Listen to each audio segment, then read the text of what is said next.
بسم الله الرحمن الرحيم. الحمد لله رب العالمين، الرحمن الرحيم، مالك يوم الدين.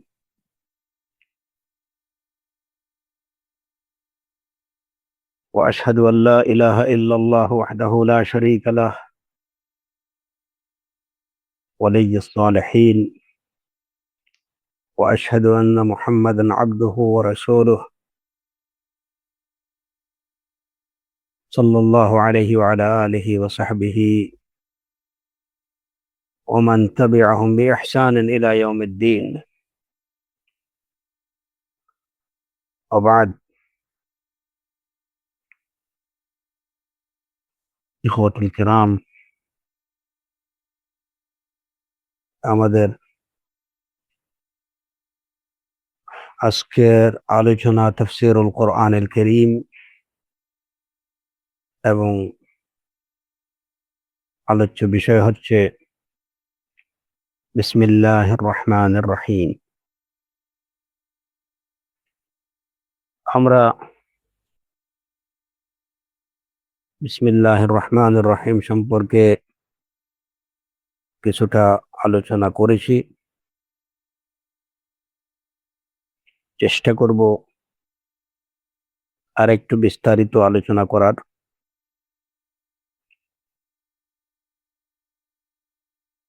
আমি আল্লাহ আযজা ওয়া জাল্লার কাছে তৌফিক এবং সাদাত কামনা করছি।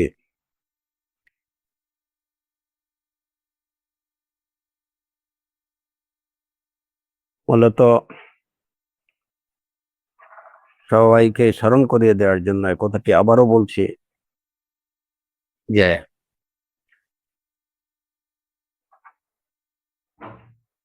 আউযু বিল্লাহি মিনাশ শাইতানির রাজীম কিংবা বিসমিল্লাহির রহমানির রহিম কিংবা সামনে কোরআনে কারীমের আয়াতগুলোর যতটুকু তাফসীর করার তৌফিক আল্লাহ আযজা ওয়া জাল্লা দেবেন। আমরা একটু বিস্তারিত তাফসীর মানেই হচ্ছে কোনো বিষয়কে খুলে দেয়া, বিস্তারিত বর্ণনা করা। তো কোরআনে কারীমের ব্যাখ্যা কোরআনে কারীম দ্বারা, রাসূলুল্লাহ সাল্লাল্লাহু আলাইহি ওয়াসাল্লামের সুন্নাহ দ্বারা, সাহাবায়ে কেরামদের আকওয়াল এবং আসার দ্বারা, মুফাসসিরিনে কেরামগণ করেছেন, আমাদের উলামায়ে কেরামরা সেভাবেই করেছেন এবং আমরাও আমাদের উলামায়ে কেরামদের, পূর্ববর্তী মুফাসসিরিনদের সেই বক্তব্যগুলো আপনাদের কাছে নকল করার বা পৌঁছে দেওয়ার কাজটুকু করছি। এখানে প্রথমত এই প্রশ্নের উত্তরটা সবার জেনে রাখা দরকার এবং সব সময় মাথায় রাখা দরকার। প্রশ্ন হতে পারে যে এত বিস্তারিত আমাদের জেনে লাভ কি? যেমন ধরেন, আমরা আউযু বিল্লাহ নিয়েই বেশ কয়েকটা সিরিজ আলোচনা করেছি। এখন কারো মনে প্রশ্ন আসতে পারে যে এত বিস্তারিত আলোচনা করার কি দরকার? আউযু বিল্লাহ তো আউযু বিল্লাহ, এটা বাহ্যিকভাবে যতটুকু বোঝা যাচ্ছে সেটাই আমাদের জন্য যথেষ্ট। কিংবা বিসমিল্লাহির রহমানির রহিম নিয়ে এত আলোচনার দরকার কি? এত বিস্তারিত, এত স্ক্রুটিনিটি আলোচনার কি প্রয়োজন? আমরা বিসমিল্লাহর তাৎপর্য বুঝতেছি, কোথায় বলতে হবে সেটা আমরা জানি, বা এতটুকু জানলেই তো চলে? এই প্রশ্ন বা এই শুবহাত যাদের মনের মধ্যে আসে তাদের জেনে রাখা দরকার যে কোরআনে কারীমে আল্লাহ আযজা ওয়া জাল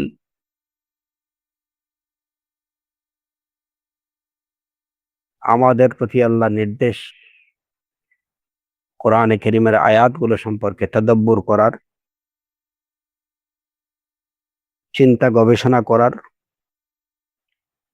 কোরআনে কারীমে প্রশ্নের জিজ্ঞাসার সুরে আল্লাহ আযজা ওয়া জাল্লা বলেছেন, কেন তারা কোরআন নিয়ে চিন্তা করে না, গবেষণা করে না, কেন তারা কোরআন নিয়ে ভাবে না, কোরআনের আয়াত সম্পর্কে ভাবে না, এগুলার মধ্যে কেন তারা মনোযোগ দেয় না, কেন কোরআন থেকে তারা উপদেশ গ্রহণ করে না।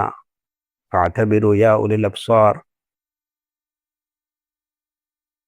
কোরআনে কারীমকে আল্লাহ আযজা ওয়া জাল তাদাব্বুর, আমাদের তাদাব্বুরের জন্য, এটা থেকে নসিহা গ্রহণের জন্য, এটার আয়াতের বিষয়ে মনোযোগ দেওয়ার জন্য, গভীরভাবে সেটাকে উপলব্ধি করার জন্য নাজিল করেছেন। সুতরাং কোরআনে কারীমকে ভালোভাবে বুঝা, এটা নিয়ে চিন্তা গবেষণা করা, এটা আল্লাহ আযজা ওয়া জাল্লার নির্দেশ আমাদের প্রতি। সুতরাং সেই নির্দেশ পালনার্থে আমাদের প্রত্যেকের উচিত নিজেদের সাধ্য অনুযায়ী সঠিকভাবে, সঠিক পদ্ধতিতে কোরআনে কারীমকে সবিস্তার জানার এবং বোঝার চেষ্টা করা। সেই চিন্তা গবেষণার নামে কিন্তু ভুল পথে কোরআন নিয়ে চিন্তা গবেষণা, এটা কোনোভাবেই গ্রহণযোগ্য না এবং এটা কখনো করা যাবে না। তাফসীরের উসুল ঠিক রেখে বা কোরআনে কারীমকে বুঝার যে মূলনীতিগুলো আছে সেইগুলো ঠিক রেখে সেই পথেই আমাদেরকে বোঝার চেষ্টা করতে হবে। যে কারণে অন্যান্য ইলমে দ্বীনের মতো, যেখানে অন্যান্য ইলমে দ্বীনের ক্ষেত্রে আমাদের করণীয় হলো যে কোনো আননোন সোর্স থেকে বা দলিল প্রমাণহীন কথাবার্তা গ্রহণ না করা অন্যান্য ইলমে দ্বীনের বিষয়ে। তো সেখানে কোরআনে কারীম সম্পর্কে যখন আমরা কোনো কিছু জানার চেষ্টা করব, বোঝার চেষ্টা করব, অবশ্যই সেক্ষেত্রে আমাদের আরো অনেক বেশি সচেতন এবং সতর্ক থাকতে হবে, যাতে আমাদের রবের কালাম সম্পর্কে কোনো ধরনের ভুল তথ্য, ভুল ব্যাখ্যা, ভুল উপাত্ত আমাদের কাছে না আসে। আমরা জানি যে তাফসীরুল কোরআনের বিষয়ে অনেক অনেক তাফসীর আছে এবং তাছাড়া অসংখ্য মুফাসসির আছেন। আমাদের বর্তমান হাল জামানায় মুফাসসিরদের অভাব নেই। যে যার মতো করে কোরআনে কারীমের তাফসীর করছে, ব্যাখ্যা করছে, এতে করে নিজেরা পথভ্রষ্ট হচ্ছে, অন্যদেরকেও পথভ্রষ্ট করছে, আল্লাহ আযজা ওয়া জাল্লার কালাম সম্পর্কে ভুল তথ্য মানুষকে দিচ্ছে। তো এটা মানুষের পথভ্রষ্টতার কারণ হয়ে দাঁড়াচ্ছে। মূল কথা হলো যে অবশ্যই কোরআনে কারীমকে আমাদের প্রত্যেকের সাধ্য অনুযায়ী বিস্তারিত বুঝার চেষ্টা করা, এটার জন্য আমরা আদিষ্ট।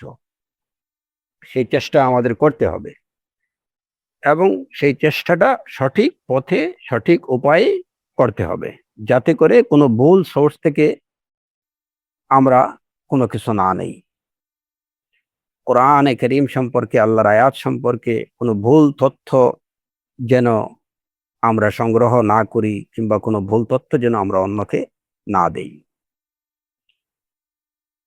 দ্বিতীয় বিষয় হলো যে কেন আল্লাহ আযজা ওয়া জাল্লা এই যে কোরআনে কারীমের আয়াত সম্পর্কে তাদাব্বুর করার, তাফাক্কুর করার, আহ এইগুলা সম্পর্কে এই নির্দেশ কেন? কোরআনে কারীমে আল্লাহ আযজা ওয়া জাল্লা বলছেন, আফালা ইয়াতাদাব্বারুনাল কুরআন আম আলা কুলুবিন আকফালুহা। তারা কেন কোরআন নিয়ে চিন্তা করে না, নাকি তাদের অন্তরে তালা দেয়া? কেন কেন আমরা কোরআন নিয়ে এত বিস্তারিত জানার চেষ্টা করব? এর কারণ হলো যে কোরআনে কারীমের প্রত্যেকটি পরতে পরতে, প্রত্যেকটি শব্দের মধ্যেও আল্লাহর অসংখ্য মুজিজা রয়েছে, আল্লাহর হিকমা রয়েছে, আল্লাহর নিদর্শন রয়েছে, আল্লাহর অসংখ্য, প্রত্যেকটা শব্দের পিছনে তাৎপর্য আছে। আমরা এই সব তাফসীরের মাধ্যমে যতটুকু জানতে পারি সেটা হচ্ছে এর প্রকৃত জ্ঞানের খুবই সামান্য। প্রকৃত এর এর পিছনে প্রকৃত যে জ্ঞান বা যতটুকু জ্ঞান আছে আমরা খুব সামান্যই তার থেকে জানতে পারি বা আহরণ করতে পারি। কোরআনে করিমের আয়াত সম্পর্কে, তার হরুফ সম্পর্কে, আলফাজ নিয়ে যত বেশি আমরা সঠিকভাবে, আমি বারবার এই কথাটা খেয়াল রাখতে হবে আমাদের, যে অবশ্যই এটা হবে সঠিক পদ্ধতিতে, সঠিকভাবে, সঠিক সোর্স থেকে এটাকে জানার চেষ্টা করতে হবে। তো যত বেশি আমরা জানার চেষ্টা করব তত বেশি আল্লাহর কালামের মধ্যে, আল্লাহর কালামের প্রতি আমাদের টেস্ট বাড়বে। এইটার তাৎপর্য আমরা তত বেশি উপলব্ধি করব, এটার স্বাদ তত বেশি আমরা পাবো, এবং যত বেশি কালামুল্লাহর স্বাদ আমরা পাবো তত বেশি কোরআনের সাথে কলব সম্পর্কিত হবে, বা কলবটা কোরআনের সাথে নিজের অন্তরের একটা গভীর সম্পর্ক স্থাপিত হবে। আর যখন বান্দার তার রবের কালামের সাথে তার সম্পর্ক গভীর হবে, তখন রবের সাথে তার সম্পর্ক গভীর হবে।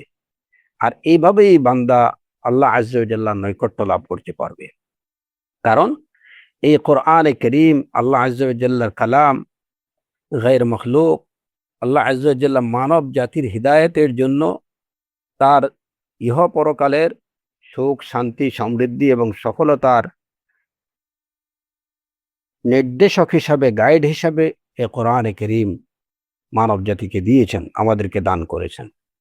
সুতরাং আমরা এইটাকে যত বেশি এটা নিয়ে গবেষণা করব, জানার চেষ্টা করব, তত বেশি আমরা এর তাৎপর্য, এর ভিতরে যে স্বাদ আছে, যে টেস্ট আছে, সেটা অনুভব করতে পারব। কারণ আপনি যদি একটা বিষয়, যদি আপনি যত একটা বিষয়ের গভীরে, যত বেশি একটা বিষয়ের গভীরে যাবেন, তত বেশি সেখান থেকে আপনি আহরণ করতে পারবেন। তো কোরআনে কারীমের প্রতিটি পরতে পরতে রয়েছে মুক্তা, অমূল্য সম্পদ।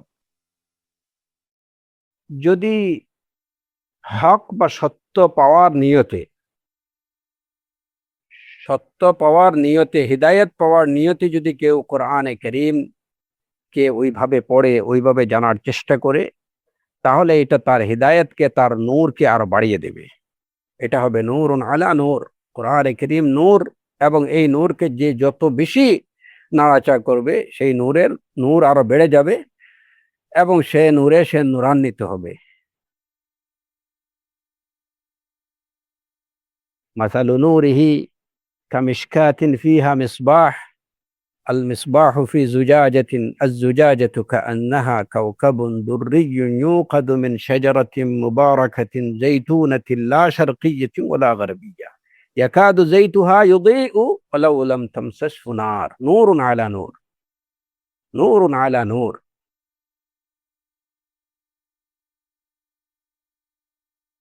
যত বেশি আমরা কোরআনে কারীমের গভীরে প্রবেশের চেষ্টা করব, তত বেশি আমরা নূর দেখতে পাবো, তত বেশি আমরা এর স্বাদ পাবো। আর যখনই বান্দা কোরআনে কারীমের স্বাদ পাবে, তখনই কিন্তু তার হিদায়াত সে তত বেশি লাভ করবে, তত বেশি সে তার রবের নৈকট্য লাভ করবে। এজন্যই এই বিষয়গুলো আমাদের একটু বিস্তারিত জানার চেষ্টা করা। কিন্তু এর অর্থ এইটুকু না যে কোরআনে কারীমের তাফসীর জানার জন্য বা তাফসীর করার জন্য যেগুলা মানে অনর্থক, যে সনদবিহীন অনেক কিচ্ছা কাহিনী আছে, যেগুলার মধ্যে আসলে কোনো কি নেই, ফায়দা নেই আমাদের জন্য, যেগুলোর মধ্যে আমাদের জন্য কোনো ফায়দা নেই, ওগুলার পিছনে আমরা সময় নষ্ট করব না। এবং এটা প্রকৃত মুফাসসিরিন আহলুস সুন্নাহ ওয়াল জামাতের নীতিও এটা না। উলামা আহলুস সুন্নাহ ওয়াল জামাতের উলামায়ে কেরামগণ কখনো এরকম বাজে কিচ্ছা কাহিনী, যেগুলার পিছনে কোনো অনর্থক কিচ্ছা কাহিনী, এইগুলা তাদের তাফসিরে সংযোজন করেননি। হ্যাঁ, মুফাসসিরিনে কিরাম যেমন ইবনে কাসির রাহিমাহুল্লাহ, কিংবা আর অন্যান্য মুফাসসিরিনে কেরাম তাদের তাফসীর গ্রন্থে এমন কিছু বর্ণনা এনেছেন যেগুলা ইসরায়েলি রিওয়ায়াত আছে, বিভিন্ন বিভিন্ন দুর্বল রিওয়ায়াত আছে। তো সেই রিওয়ায়াতগুলো তারা তাদের তাফসীর গ্রন্থে বর্ণনা করার কারণ হচ্ছে যাতে এগুলো সম্পর্কে মানুষ জানে। কিন্তু তাই বলে যে একদম বানোয়াট উদ্ভট কিচ্ছা কাহিনী তাদের গ্রন্থে তারা উল্লেখ করেননি, বর্ণনা করেননি। যেগুলো আসছে অনেকগুলো হয়তো ওই যে ইসরায়েলি যে বর্ণনাগুলো, সেই ইসরায়েলি বর্ণনাগুলো সম্পর্কে আমাদের নীতি হচ্ছে যে আমরা ওগুলোকে তাকজিবও করব না, আর ওগুলাকে মানে ওগুলাকে মিথ্যা প্রতিপন্ন করব না, অস্বীকারও করব না, এগুলাকে আমরা সত্য বলে স্বীকারও করব না। বাস, যদি দেখা যায় যে ওই বর্ণনাগুলো বিশুদ্ধভাবে বিদ্যালিল বর্ণিত যে সমস্ত বর্ণনা আছে ওই সমস্ত বর্ণনার সমর্থক, তাহলে সেগুলোকে সমর্থক হিসাবে আমরা নিতে পারি। যদি দেখা যায় যে বিশুদ্ধ বর্ণনার বিপরীত, তাহলে সেগুলো রিজেক্টেড। এটাই হচ্ছে সুস্পষ্ট নীতি। আলা কুল্লি হাল, আমরা এই সব কারণেই একটু বিস্তারিত আলোচনার চেষ্টা করছি। আপনারা আমরা যখন বিষয়গুলা জানবো বা সঠিক মনোযোগ সহকারে বোঝার চেষ্টা করব, শোনার চেষ্টা করব, তখন আমরা বুঝতে পারবো যে এই কোরআনে কারীমের মধ্যে, আল্লাহর কালামের মধ্যে কি আছে। এটার যে প্রতিটি পরতে পরতে যে অমূল্য সম্পদ আছে, এটা যে কত তাৎপর্যপূর্ণ, এটা আমরা বুঝতে পারবো। এবং তখন নির্দ্বিধায় আমাদের অন্তর থেকে এই স্বীকারোক্তি আসবে যে এই কোরআন হচ্ছে কালামুল্লাহ, এটা কোনো মানুষের কালাম হতে পারে না, এটা কালাম মিন ইনদিল্লাহ, এটা নাজিল, এই কোরআন আল্লাহর পক্ষ থেকে নাজিলকৃত। নির্দ্বিধায় তখন আমরা স্বীকার করব। তো আমরা গত আলোচনায় বিসমিল্লাহির রহমানির রহিম এটা কোরআনে কারীমের আয়াত কিনা কিংবা সূরাতুল ফাতিহার আয়াত কিনা সে বিষয়ে আলোচনা করেছি। এবং সালাতের মধ্যে আমরা কখন বিসমিল্লাহির রহমানির রহিম পড়ব, আউযু বিল্লাহি মিনাশ শাইতানির রাজিম কখন পড়ব, এ বিষয়ে আমরা আলোচনা করেছি। এবং আমরা শুরুতে বলেছিলাম যে বিসমিল্লাহির রহমানির রহিম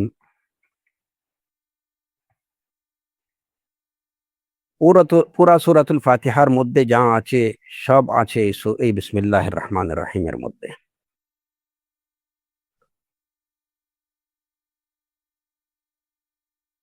সূরাতুল ফাতিহা হচ্ছে সমগ্র কোরআনে কারীমের জিস্ট, আর সূরাতুল ফাতিহার জিস্ট হচ্ছে বিসমিল্লাহির রহমানির রহিম।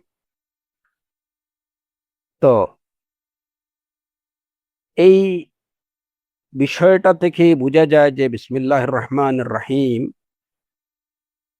এই বাক্যটি বা কোরআনে কারীমের এই আয়াতটি এটা কত অর্থবহ এবং কত তাৎপর্যপূর্ণ।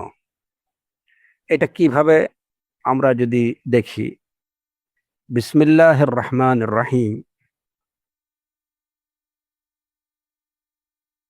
এখানে আল্লাহ সুবহানাহু ওয়া তাআলার তিনটি নাম উল্লেখ রয়েছে। একটি হচ্ছে আল্লাহ, আরেকটি হলো আর রহমান, এবং আরেকটি হলো আর রাহিম।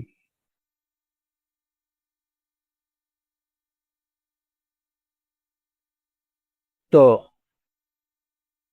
এখানে আমরা বাহ্যিকভাবে দেখি যে এখানে আছে মাত্র তিনটি নাম। আল্লাহ আযজা ওয়া জাল্লার অসংখ্য নামের মধ্যে, অসংখ্য অগণিত আসমায়ে হুসনার মধ্য থেকে বিসমিল্লাহির রহমানির রহিমের মধ্যে আছে মাত্র তিনটি নাম।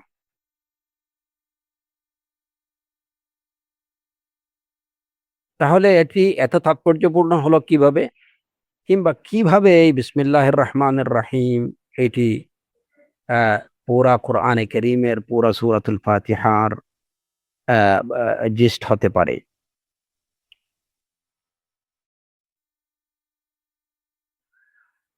মূলত বিসমিল্লাহির রহমানির রহিম আমরা বাহ্যিকভাবে যদি এখানে তিনটি নাম দেখছি, আল্লাহ, আর রহমান, আর রহিম, কিন্তু এই তিনটি নামের মধ্যে আল্লাহ আযজা ওয়া জাল্লার যত আসমায়ে হুসনা আছে সব আসমায়ে হুসনা এর অন্তর্ভুক্ত। কারণ আমরা ইতিমধ্যে আলোচনা করেছি যে আল্লাহ আযজা ওয়া জাল্লার যত আসমা আছে, যত নাম মহান নাম আছে সেগুলো দুই ভাগে বিভক্ত। একটা হচ্ছে আসমা জালালিয়া এবং আরেকটা হচ্ছে আসমা এ জামালিয়া। আসমা এ জালালিয়া হচ্ছে এমন সব নাম যে নামগুলো মানুষের অন্তরের মধ্যে আল্লাহর ভয় তৈরি করে। আর আসমা এ জামালিয়া হচ্ছে এমন সব নাম যে নামগুলো মানুষের অন্তরে আল্লাহর প্রতি আশা তৈরি করে, আল্লাহর প্রতি ভালোবাসা তৈরি করে, আল্লাহর প্রতি আগ্রহ তৈরি করে। আর আসমায়ে জালালিয়া হলো যেগুলো আল্লাহ আজ্জা ওয়া জাল্লার প্রতি মানুষের অন্তরে খাউফ, খাশিয়া,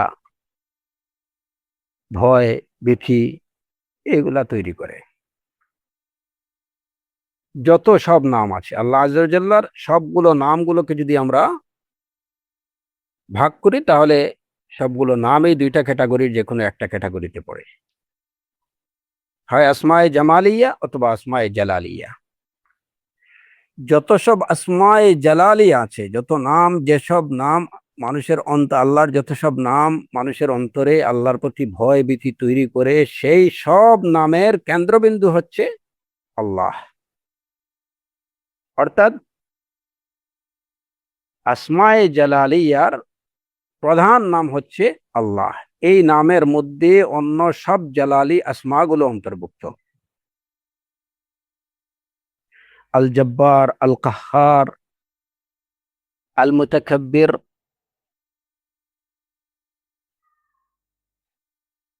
আল আজিজ,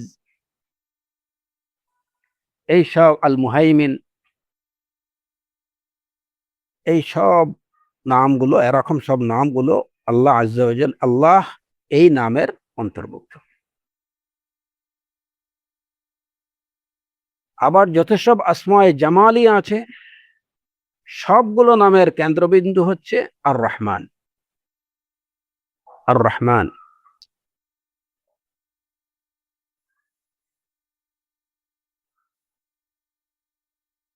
এই জন্য কোরআনে কারিমে আল্লাহ আজ্জা ওয়া জাল্লা বলছেন কুলিদুল্লাহ আও ইদউর রহমান, আল্লাহকে ডাকো অথবা রহমানকে ডাকো। কুলিদুল্লাহ আও ইদউর রহমান আইয়াম্মা তাদউ ফালাহুল আসমাউল হুসনা।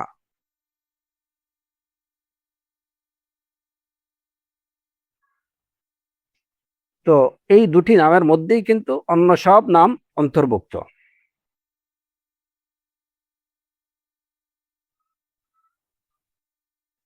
সুতরাং যখন আমরা বিসমিল্লাহির রহমানির রহিম বলবো, তখন এর অর্থ দাঁড়াচ্ছে এইটুকু যে আমি আল্লাহ আজ্জা ওয়া জাল্লার যত নাম আছে সবগুলো নামের দ্বারাই শুরু করছি। এখানে আমি যদিও উল্লেখ করছি দুইটি বা তিনটি নাম, আল্লাহ, আর রহমান, আর রহিম, কিন্তু এই তিনটি নামের মধ্যে যেহেতু সবগুলো নাম অন্তর্ভুক্ত আছে, সুতরাং যখন আপনি বিসমিল্লাহির রহমানির রহিম বলছেন তখন আপনাকে বুঝতে হবে যে আল্লাহর যত সব মহান নাম আছে, বিকুল্লি ইসমিন হুয়া লাক, আল্লাহর যত সব নাম আছে সবগুলো নামের নাম ধরেই আপনি আল্লাহর সব নাম নিয়েই আপনি আপনার কাজটি শুরু করছেন। কেবলমাত্র আর রহমান এবং আর রহিম না। হ্যাঁ, এখন কথা হলো যে এখানে যেহেতু এই দুইটি নামের মধ্যেই সবগুলো চলে আসলো আল্লাহ এবং আর রহমানের মধ্যে, তাহলে আর রাহিম এখানে কেন আসলো? বিসমিল্লাহির রহমান এতটুকু বললেই তো হয়ে যেত, আর রাহিমকে কেন নিয়ে আসা হলো? এটার একটা তাৎপর্য, প্রকৃত তাৎপর্য আল্লাহ আজ্জা ওয়া জাল্লা ভালো জানে।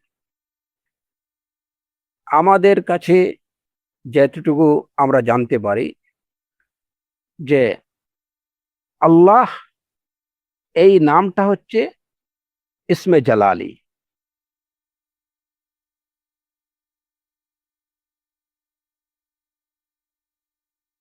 আর আর রহমান হচ্ছে ইসমে জামালি। তো জালালি নামগুলো যেহেতু এমন যেগুলো মহান আল্লাহর প্রতি মানুষের অন্তরে ভয় ভীতি তৈরি করে, যে নামগুলোর মধ্যে কাঠিন্য আছে। আল জব্বার, আল কাহ্হার, আল আল আল আল আল মুমিন, আল মুহাইমিন, আল মুতাকাব্বির, এরকম নামগুলো শুনলে মনের মধ্যে ভয় তৈরি হয়। এবং আল্লাহর এই যে নামগুলো তখনই আসে যখন আল্লাহ আজ্জা ওয়া জাল্লার আযাব, আল্লাহর শাস্তির বিষয়গুলো সামনে আসে। তখনই আল্লাহর এই নামগুলো আমাদের চোখের সামনে ভেসে ওঠে এবং তখনই আল্লাহর প্রতি আমাদের অন্তরে ভয় তৈরি হয়।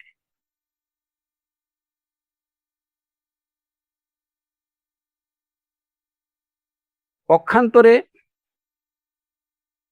যখন আশার বিষয় থাকে, রাহমাতের বিষয়গুলো আমাদের মধ্যে আল্লাহর প্রতি আশার সঞ্চার করে, আল্লাহর প্রতি আগ্রহ তৈরি করে। আর রহমান, আর রহিম, আর রাউফ, আল করিম, আল মান্নান, আল লতিফ, এই এই নামগুলো আল্লাহর প্রতি আমাদের আশা, ভালোবাসা, আগ্রহ তৈরি করে। কিন্তু অন্যান্য যেগুলো আছে যেমন আস-সামি', আল আলিম, আল খাবির, আল বাসির, এইগুলা কিন্তু আসমায়ে জালালের পর্যায়ভুক্ত। আচ্ছা, এখন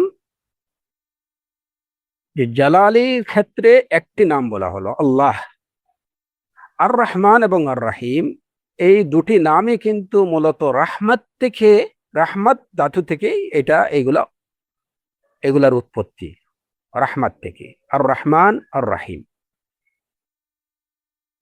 দুটির অর্থের মধ্যে, দুটি অর্থ হচ্ছে দয়ালু, যদিও অর্থের মধ্যে সামান্য কি আছে, কিছুটা পার্থক্য আছে আর রহমান এবং আর রাহিমের মধ্যে, কিন্তু মূল অর্থ যেটা, এটা হচ্ছে দয়া, রাহমা। রাহমাত থেকে এই দুটি নামের উৎপত্তি। আর রাহমাত, সিফাতুর রাহমাত থেকেই আর রহমান এবং আর রাহিম এই দুটি নাম। এখন কেন আল্লাহ আজ্জা ওয়া জাল সিফতে জালালের ক্ষেত্রে শুধু আল্লাহ একটি নাম উল্লেখ করলেন, সিফতে জামালের ক্ষেত্রে দুটি নাম উল্লেখ করলেন, আর রহমান এবং আর রাহিম? এর কারণ আমরা বুঝতে পারি রাসূলুল্লাহ সাল্লাল্লাহু আলাইহি ওয়াসাল্লামের ওই হাদিস থেকে, হাদিসে কুদসি, যেখানে আল্লাহ আজ্জা ওয়া জাল্লা বলেছেন, ইন্না রাহমাতি সাবাকাত গাদাবি, ইন্না রাহমাতি সাবাকাত গাদাবি, যে আমার রাহমত আমার গজব থেকে প্রাধান্য পেয়ে গেছে, মানে আমার রাহমতের ভাগটুকু আমার গজব থেকে বেশি। আল্লাহ আজ্জা ওয়া জাল্লার মধ্যে রাহমতের ভাগটা, তার বান্দার প্রতি রাহমতের ভাগটা, এটা হচ্ছে তার গজব থেকে, বান্দার প্রতি তার গজব থেকে বেশি প্রাধান্য পায়, যেটা আল্লাহ আজ্জা ওয়া জাল্লা নিজে বলছেন হাদিসে কুদসির মধ্যে, ইন্না রাহমাতি সাবাকাত গদাবি, আমার রাহমত আমার গজবের উপরে প্রাধান্য পেয়ে গেছে, আমার গজব থেকে আমার রাহমত অনেক বেশি, অনেক বেশি। এই বিষয়টার প্রতি ইশারা রয়েছে বিসমিল্লাহির রহমানির রাহিমের মধ্যে, যে আল্লাহ আজ্জা ওয়া জাল্লা তার রাহমতের দুটো সিফাত উল্লেখ করেছেন, দুটি নাম, রাহমতের, রাহমত গুণাবলীর দুটি নাম উল্লেখ করেছেন, একটা হচ্ছে আর রহমান এবং একটি হচ্ছে আর রাহিম। বান্দাদেরকে তিনি বুঝাতে চেয়েছেন যে তোমাদের প্রতি আমার রাহমত হচ্ছে আমার জালালিয়ত থেকে, আমার রাহমতটা তোমাদের প্রতি অনেক বেশি। আর রহমান আর রাহিম, নতুবা শুধু আর রহমান বলেই আল্লাহ রেখে দিতে পারতেন, বিসমিল্লাহির রহমান, তাহলে জালালি নাম একটা হলো, হতো জামালি নাম একটা হতো, কিন্তু না, আল্লাহর জামালিয়ত, আল্লাহর রাহমত তার গজব থেকে বেশি প্রাধান্য পেয়ে পায় আল্লাহর কাছে, যে কারণে এখানে তিনি সেই ইঙ্গিত তার বান্দাদের প্রতি দিয়েছেন যে এখানেও আমি আমার রহমতের দুটো নাম উল্লেখ করেছি, আর রহমান আর রাহিম। পক্ষান্তরে আমার গজব বা আমার জালালিয়তের একটি নাম উল্লেখ করেছি, যেটি হচ্ছে আল্লাহ।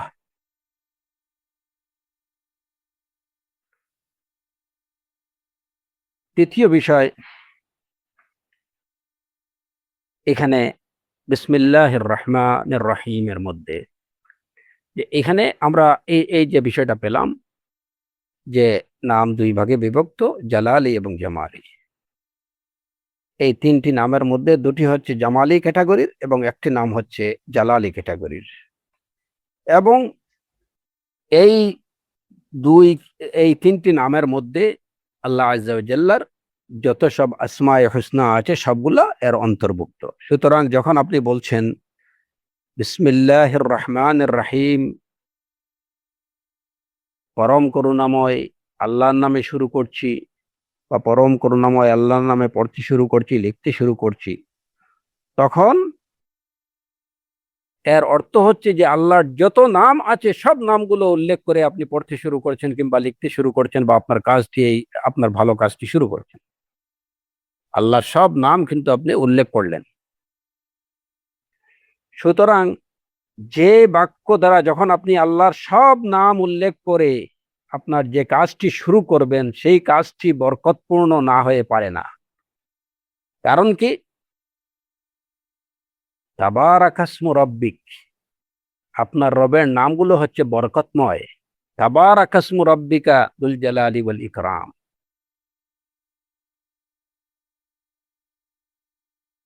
সুতরাং যখন আপনি বিসমিল্লাহির রহমানির রহিম বলবেন, আপনার মাথার মধ্যে এই বিষয়টা থাকতে হবে যে আমি আমার রবের জানা এবং অজানা যত নাম আছে, যেগুলা যেগুলা আল্লাহ আমাদেরকে জানাইছেন, তার তার বান্দাদেরকে জানাইছেন, এবং যেগুলা তার ইলমে গায়েবের মধ্যে রেখে দিয়েছেন, সেই সব নামের নাম নিয়েই আমি আমার এই কাজটা শুরু করছি।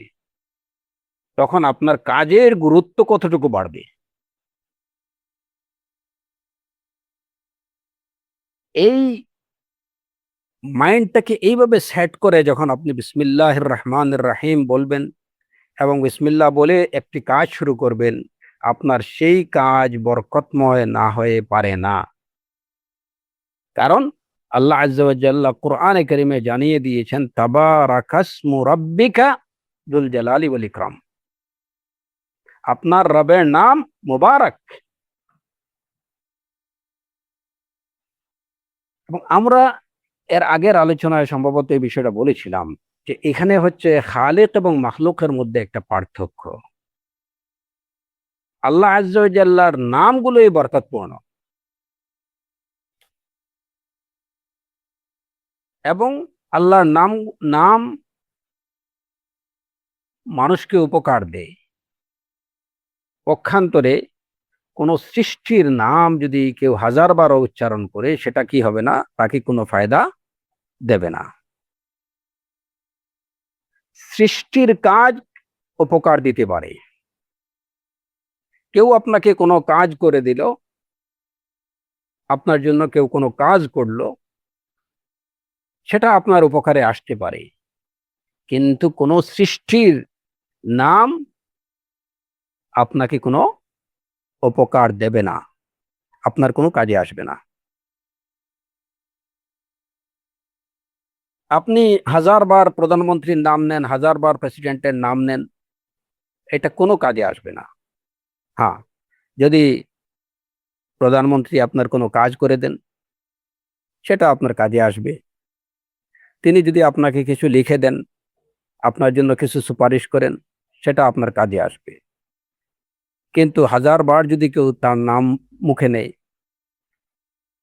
সেটা প্রকৃত অর্থে কোনো কাজে আসবে না, বরং ক্ষেত্র বিশেষে সেটা হিতে বিপরীত হতে পারে। এর বিপরীতে আল্লাহ আযজা ওয়া জাল্লার নাম, যখনই কেউ আল্লাহর নাম নেবে, আল্লাহর নাম উচ্চারণ করবে, কোনো কাজ আল্লাহর নাম নিয়ে শুরু করবে, তখনই তার মধ্যে বারাকাহ আসতে শুরু করবে, ওই কাজের মধ্যে কল্যাণ আসতে শুরু করবে, তার ওই কাজ মুবারক হবে। কারণ কি?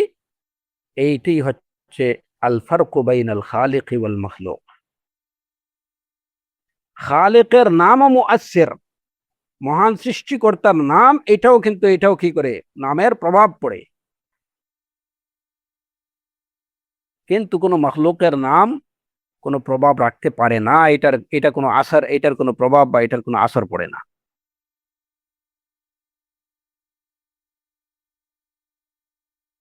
আল্লাহ আযজা ওয়া জাল্লার নাম মুবারক, তাবারাকাসমু রাব্বিক। বিসমিল্লাহির রহমানির রহিম। এটা হচ্ছে মানুষের খালিক এবং মাখলুকের মধ্যে যে পার্থক্যগুলো, এর মধ্যে একটি।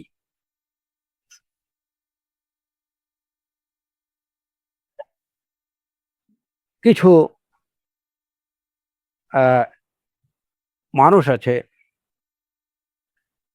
যে যারা এই বিষয়টাকে না জানার কারণে একদম যে যে সুস্পষ্ট বাস্তব এবং কোরআনে কেরিমের আয়াত দ্বারা যে বিষয়টা সুস্পষ্ট যে তাবারাকা ইসমু রাব্বিক, মানুষ এবং খালিক এবং মাখলুকের মধ্যে এই যে পার্থক্য, এই পার্থক্যটা সুস্পষ্ট হওয়ার সত্ত্বেও কিছু কিছু মানুষ আমাদের সমাজে আছেন যারা এই হাকিকতটা না বুঝতে পেরে, যেমন দেখা যায় যে অনেক এই যে আমাদের বিশেষ করে আমাদের এই বাংলাদেশ, ভারত, পাকিস্তান এই অঞ্চলগুলোতে এমন কিছু লোক আছেন, কিংবা অন্যান্য দেশেরও বিভিন্ন সব জায়গায় কিছু কিছু লোক এরকম আছে, তাবিজ কবজ লেখে ওইখানে চার কোনায় জিবরিল, মিকাইল, ইসরাফিল, আজরাইল এইগুলা লিখে দেয়। হ্যাঁ, কিংবা কোনো কোনো কোনো কিতে আবার দেখা যায় যে ফেরাউন, হামান এইগুলার নাম লিখে দেয়। প্রথম কথা হচ্ছে তাবিজ দিচ্ছে তো দিচ্ছেই, এরকম কোরআনে করিমের আয়াত ব্যতীত অন্য কিছু দিয়ে তাবিজ লিখা, এটাকে ঝুলানো, সেটা তো শিরিক করছেই। তারপরে দেখা যায় যে এখানে মানুষের কিছু মখলুকের নাম লিখে দিচ্ছে, তাও আবার অনেক সময় ফেরাউন, হামানের নামও লিখে। যারা তাবিজের ব্যবসা করেন, আপনারা তাদের থেকে তাবিজ নিয়ে দেখেন, তাবিজ খুলে দেখেন, এখানে ওই যে বিভিন্ন নাম, এইগুলা হয়তো কেউ কেউ যদি একটু ভালো লোক হয় তাহলে সেখানে হয়তো ফেরাউন, হামান লিখবে না, লিখবে হয়তো ওই যে জিব্রাইল, মিকাইল, এরপরে মোহাম্মদ, হ্যাঁ, আল্লাহ, মোহাম্মদ, জিব্রাইল, মিকাইল, ইসরাফিল, এই সমস্ত। আর অনেকে আছে এই এই যে তার তাবিজের মধ্যে এই যে হামান, ফেরাউন, নমরুদ এগুলা লেখা। এখন লোকটা এই কাজগুলো যারা করছে, তাবিজগুলো যারা দিচ্ছে, এরা কিন্তু নিজেদেরকে মুসলিম বলে দাবি করছে, কিন্তু অত্যন্ত পরিতাপের বিষয় যে নিজেকে মুসলিম বলে দাবি করছে অথচ খালিক এবং মাখলুকের মধ্যে পার্থক্য কি সেটা সে বুঝতে পারছে না। আমরা যদি মেনে নেই যে তারা না জেনে সেটা করছে, কিন্তু এই বিষয়টা তো না জানার কথা না, যে তুমি তোমার মহান সৃষ্টিকর্তা এবং সৃষ্ট বস্তুর মধ্যে পার্থক্য কি সেটা তুমি জানবা না, তাহলে তুমি কেমন করে, কেমন মানুষ কিংবা কেমন মুসলিম? তাবারাকা ইসমু রাব্বিক, যদি কোনো মানুষের নাম কোনো উপকারে আসতো তাহলে হয়তো কোরআনে কেরিমের কোথাও না কোথাও আমরা এরকম কোনো নির্দেশনা পেতাম যে আল্লাহ ব্যতীত অন্য কারো নাম নিয়ে কিছু করতে আমাদেরকে নির্দেশ দেয়া হতো। আল্লাহর আউলিয়া আল্লাহর কি অভাব ছিল? কিন্তু যত জায়গায় দেখবেন যে জিকিরের নির্দেশ আসছে, তাসবিহের নির্দেশ আসছে, পড়ার নির্দেশ আসছে, সব জায়গায় একটি নির্দেশ, বিইসমি রাব্বিক। প্রথম নির্দেশ রাসূলুল্লাহ সাল্লাল্লাহু আলাইহি ওয়াসাল্লামের প্রতি, ইকরা বিসমি রাব্বিক, আপনার রবের নামে পড়ুন, আল্লাযী খালাক, যিনি সৃষ্টি করেছেন। ওয়াজকুর ইসমা রাব্বিকা বুকরাতান ওয়া আসীলা, ওয়াজকুর ইসমা রাব্বিক, আপনার রবের নামের জিকির করুন বুকরাতান ওয়া আসীলা। ওয়াজকুর রাব্বাকা ফি নাফসিকা তাদাররুআন ওয়া খীফা, আপনার রবের জিকির করুন অন্তরে, মনে মনে, সংগোপনে, বিনীতভাবে, সংগোপনে। ফাসাব্বিহ বিসমি রাব্বিকাল আযীম, তাসবিহ করুন আপনার মহান রবের নামে। সাব্বিহ ইসমা রাব্বিকাল আ'লা, এই সব নির্দেশ, তাসবিহ করার নির্দেশ, জিকির করার নির্দেশ, পড়ার নির্দেশ, সবই হচ্ছে রবের নামে হতে হবে, যিনি সৃষ্টি করেছেন। ফাসাব্বিহ বিসমি রাব্বিকাল আযীম, ইকরা বিসমি রাব্বিকাল্লাযী খালাক।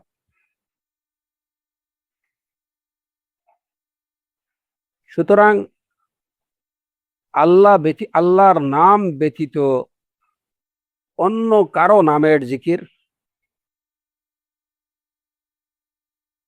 কিংবা অন্য কারো নামের দ্বারা, নামের জিক্রের দ্বারা হোক কিংবা এটার লিখিত রূপের দ্বারা হোক কোনো বারাকা লাভের চেষ্টা, এটা হচ্ছে বারাকাত লাভের আশা করা, এটা হচ্ছে শিরক, সুস্পষ্ট শিরক।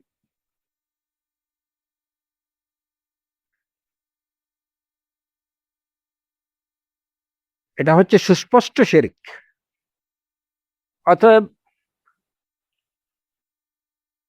অনেক দেখা যায় যে অনেক মুসলমান যারা নিজেকে মুসলমান বলে দাবি করছেন, তারা ইয়া আলী, ইয়া আলী, ইয়া হাসান, ইয়া হাসান, ইয়া হুসাইন, ইয়া হুসাইন, হ্যাঁ, এই সব জিকির করতেছে। কেন? যদি তাদেরকে জিজ্ঞেস করা হয় তাহলে অবশ্যই তাদের আনসার হবে যে এই সমস্ত জিকিরের দ্বারা, ইয়া আলী, ইয়া হাসান, ইয়া হুসাইন, হ্যাঁ, ইয়া বাদাবি, ইয়া বাদাবি, এইগুলা, এই সমস্ত জিকিরের দ্বারা তারা কল্যাণ লাভ করতে চাইতেছে, তারা বারাকাত চাইতেছে। সুতরাং এই রকম জিকির গুলো হচ্ছে শিরক, সুস্পষ্ট শিরক, মুখরিজ মিনাল মিল্লাহ, যেটা ইসলাম থেকে মানুষকে বের করে দেয়।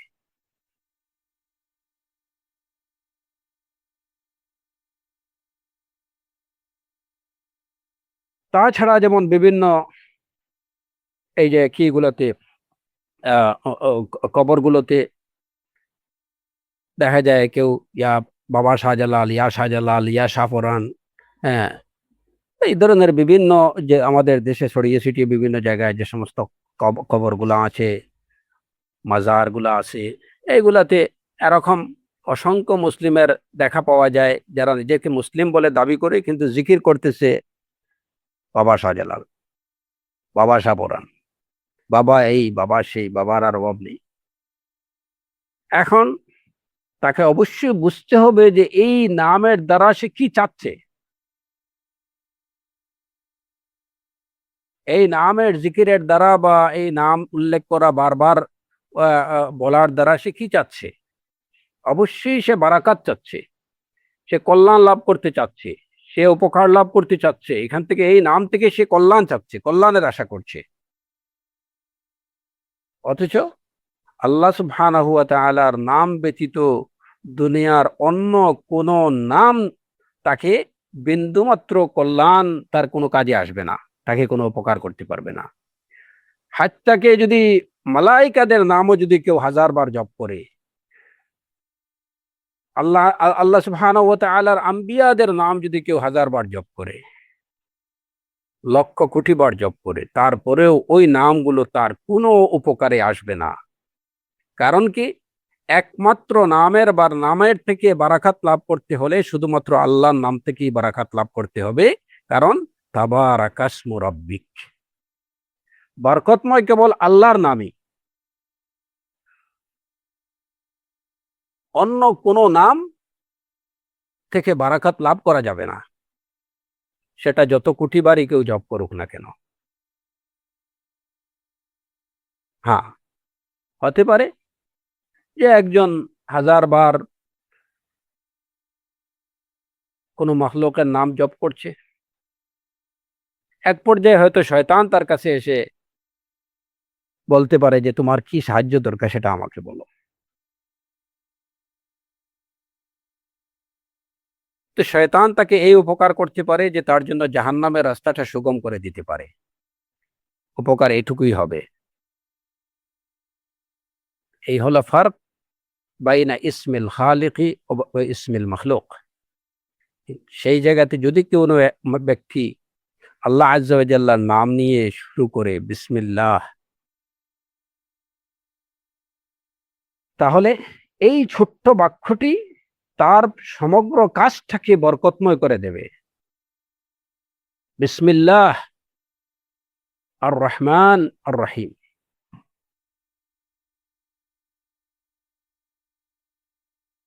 এই 3টি বাক্যের মধ্যে আল্লাহর সব নামগুলো চলে আসছে।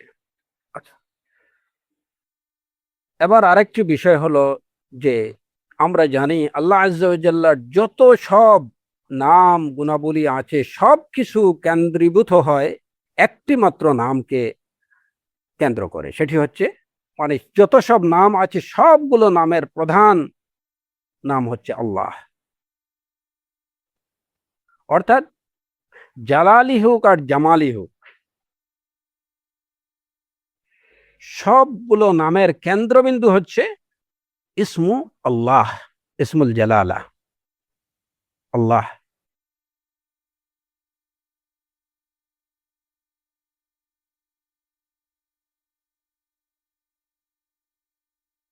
এখন এখানে প্রশ্ন হতে পারে যে আমরা দুই ভাগে ভাগ করলাম, জালালি এবং জামালি। এখন জামালি জালালি সবগুলো, সাধারণত জালালি এবং জামালি দুটি দু রকমের, তো সবগুলো আবার একটি নামকে কেন্দ্র করে, একটি নামকে কেন্দ্র করে আবর্তিত হয় কিভাবে? আসলে আল্লাহ নামটি ওরকমই। আল্লাহ এই নামটি ওরকমই যে এইটা সমগ্র জগতের সবকিছুকে অন্তর্ভুক্ত রাখার শক্তি রাখে, যে কারণে এই নামের আর কোনো সদৃশ্য নেই, এই নামের অনুরূপ আর কিছু নেই। হাল তা'লামু লাহু সামিয়্যা, আল্লাহ নিজেই বলছেন হাল তা'লামু লাহু সামিয়্যা, আল্লাহর নামের কোনো নজির কি আছে? সদৃশ কি কিছু আছে? নাই। নামের দিক থেকে ওই আল্লাহ শব্দটি এমন যে এর মধ্যে যত সব নাম আছে সবকিছু এর মধ্যে অন্তর্ভুক্ত, এটা অন্তর্ভুক্ত রাখার শক্তি রাখে, সবকিছু এর মধ্যে অন্তর্ভুক্ত। এই নামটাই এমন, যে কারণে এরকম নাম যে সব দিক থেকে এটা কি জামে এবং সব দিক থেকে মানে, সম্পূর্ণ পরিপূর্ণ। যত সব উত্তম গুণাবলী আছে সবগুলো উত্তম গুণাবলী এই নামের মধ্যে নিহিত আছে, এবং যত সব ত্রুটি আছে সবগুলো ত্রুটি থেকে মুক্ত হচ্ছে এই নাম।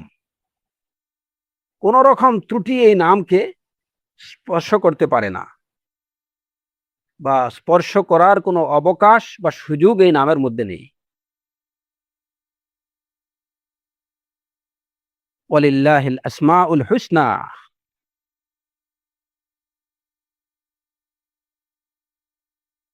এখন তাহলে কিভাবে যে আল্লাহ এই নামটির মধ্যে জালালি জামালি সবকিছুকে অন্তর্ভুক্ত রাখে, সেটা কিভাবে?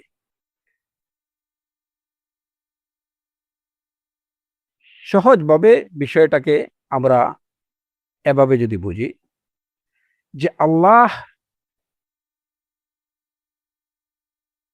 এই নামটি বা এই শব্দটি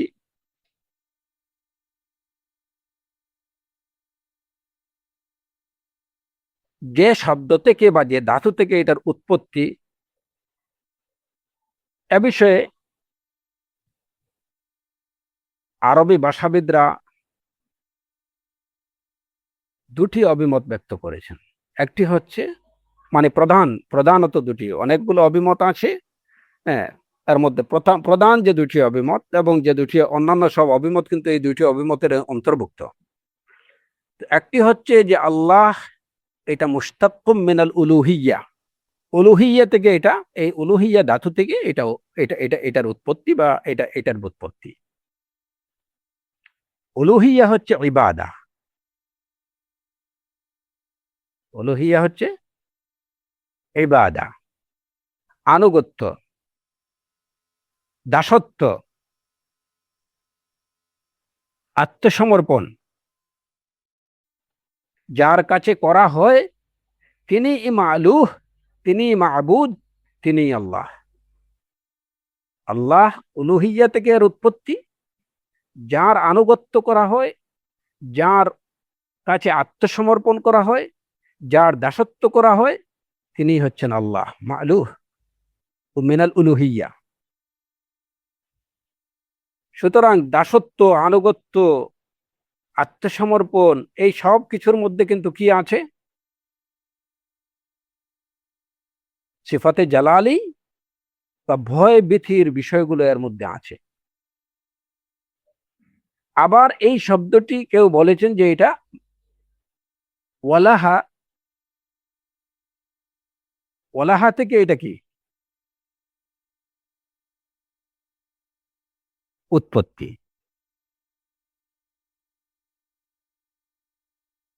ওয়ালহুন শব্দের অর্থ হচ্ছে ভালোবাসা। সুতরাং এই শব্দ থেকেও আল্লাহ শব্দটি মুশতাক হতে পারে, এই এই এই সম্ভাবনাও প্রবল।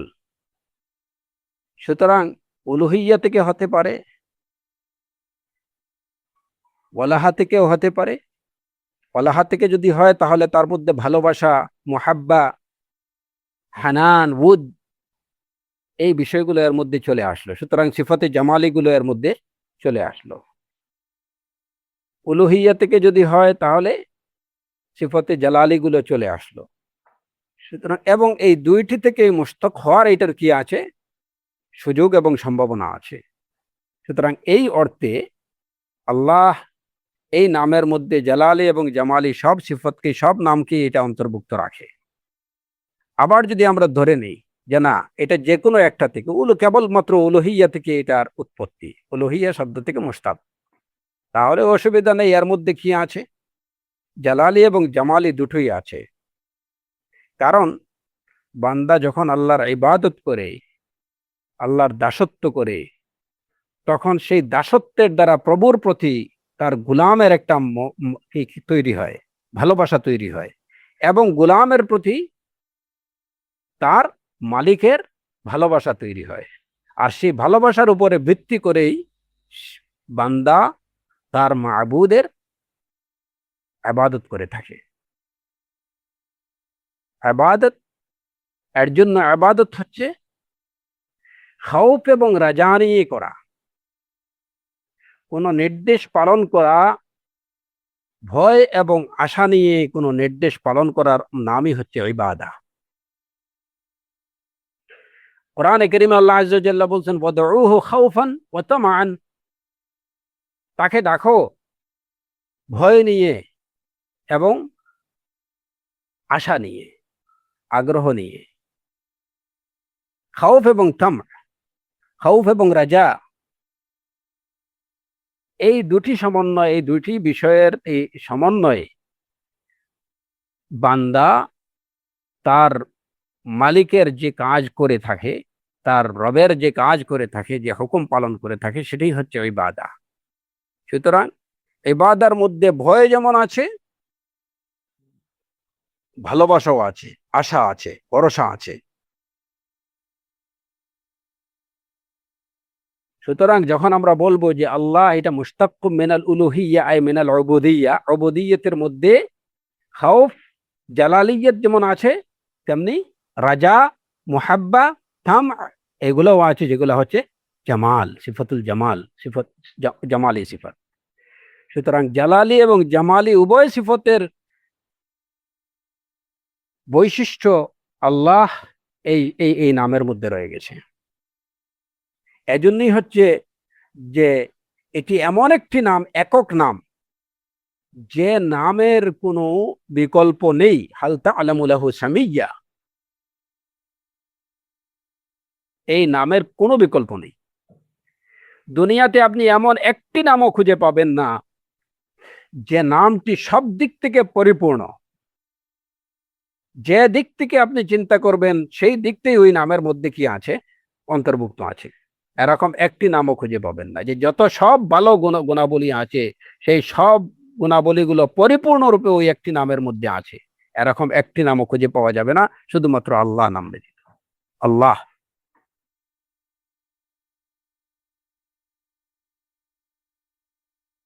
আচ্ছা, তাহলে এই কারণেই যখন আমরা বলি বিসমিল্লাহ,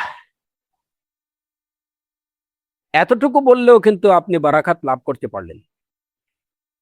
যদি কেউ বিসমিল্লাহির রহমানির রহিম পুরাটা নাও বলে, তারপরেও কি এই বিসমিল্লাহ বলার দ্বারা তার কাজকে সে বরকতপূর্ণ করে নিল, কারণ সে এমন একটি নামের দ্বারা শুরু করলো যে নামের মধ্যে অন্য সব নাম অন্তর্ভুক্ত আছে।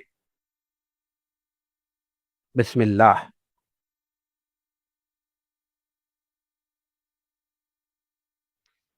নূহ আলাইহিস সালাতু ওয়াস সালাম তার নৌকা স্টার্ট দিয়েছিলেন কি বলে? বিসমিল্লাহ, বিসমিল্লাহি মাজরেহা ওয়া মুরসাহা ইন্না রাব্বি লাগাফুরুর রহিম।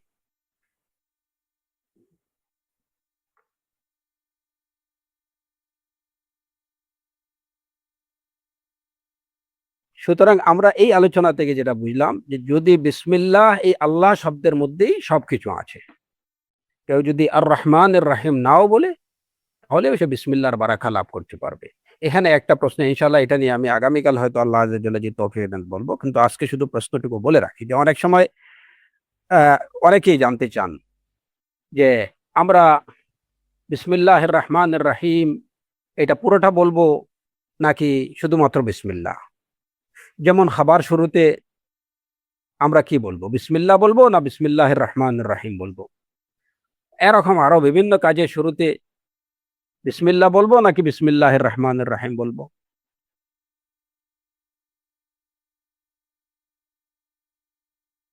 আজকে এই বিষয়টা নিয়ে কালকে আমি আরেকটু ডিটেইলস কথা বলবো ইনশাআল্লাহ। এইটুকু শুধুমাত্র আজকে জেনে রাখেন যে আপনি যদি শুধুমাত্র বিসমিল্লাহ বলেন তাহলেও কিন্তু আপনি বারাকার, বিসমিল্লাহর যে বারাকা সেটা আপনি লাভ করতে পারবেন। কিন্তু বিসমিল্লাহির রহমানির রহিম যেটা সূরাতুন নামলের মধ্যে আল্লাহ আযজা ওয়াজাল্লা ইরশাদ করেছেন সুলাইমান আলাইহিস সালাতু ওয়াস সালামের ঘটনা বর্ণনায়, ইন্নাহু মিন সুলাইমান ওয়া ইন্নাহু বিসমিল্লাহির রহমানির রহিম। তো আপনি সংক্ষিপ্তভাবে একটা নাম বলে সবকিছু, যদিও ওই নামটা এমন যে এই নামের মধ্যে সবকিছু আছে, সেটা বলে আপনি বারাকা লাভ করতে পারতেছেন। কিন্তু আপনি আপনার রবের সেখানে আরো দুটি নাম আপনি যখন উল্লেখ করবেন তাহলে সেটা কি দূষণীয় হবে? ওইটা করলে পরে কি বারাকা কমে যাবে নাকি পরিপূর্ণ বারাকাটা আপনি লাভ করতে পারবেন? আপনি একদম শর্টকাট একটা কিছু বললেন, যদিও আল্লাহ আযজা ওয়াজাল্লা ওই ব্যবস্থা রেখে দিয়েছেন, সেই অনুমতি আছে এবং তার প্রমাণ কোরআনে কারীমে আছে, বিসমিল্লাহি মাজরেহা ওয়া মুরসাহা। কিন্তু কোরআনে কারীমে এই প্রমাণও তো আছে, ইন্নাহু মিন সুলাইমান ওয়া ইন্নাহু বিসমিল্লাহির রহমানির রহিম। এখানে সুলাইমান আলাইহিস সালাতু ওয়াস সালাম শুধুমাত্র এইটুকু তো লিখে দিতে পারতেন, ইন্নাহু মিন সুলাইমান ওয়া ইন্নাহু বিসমিল্লাহ।